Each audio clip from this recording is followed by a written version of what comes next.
Next, to a blunt Pentagon order. Dozens of drug lords in Afghanistan are to be taken dead or alive, captured or killed.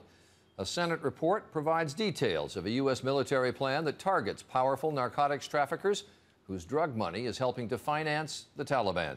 Our chief investigative correspondent, Brian Ross, is here again tonight. Brian? Charlie, the military got the green light for the secret kill or capture program in October. According to the Senate report out today, there are now 50 Afghan drug lords on a U.S. hit list that makes them prime targets for what some are calling battlefield assassinations. This operation in May was considered a turning point as soldiers and DEA agents landed in Taliban-controlled poppy fields in the Helmand province.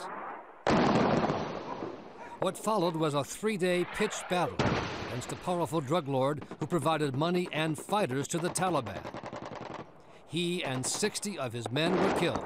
Until recently, the U.S. military and the CIA had ignored and sometimes worked with such wide-open, flourishing heroin businesses that help the Taliban. You've got to try to shut off the fuel.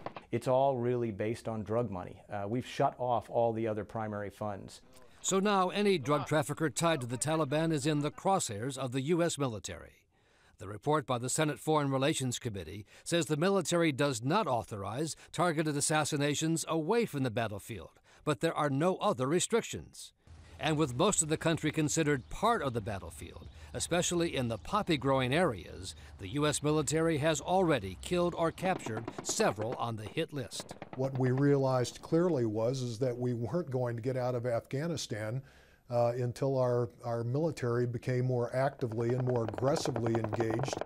The Senate report also found massive corruption at all levels of government.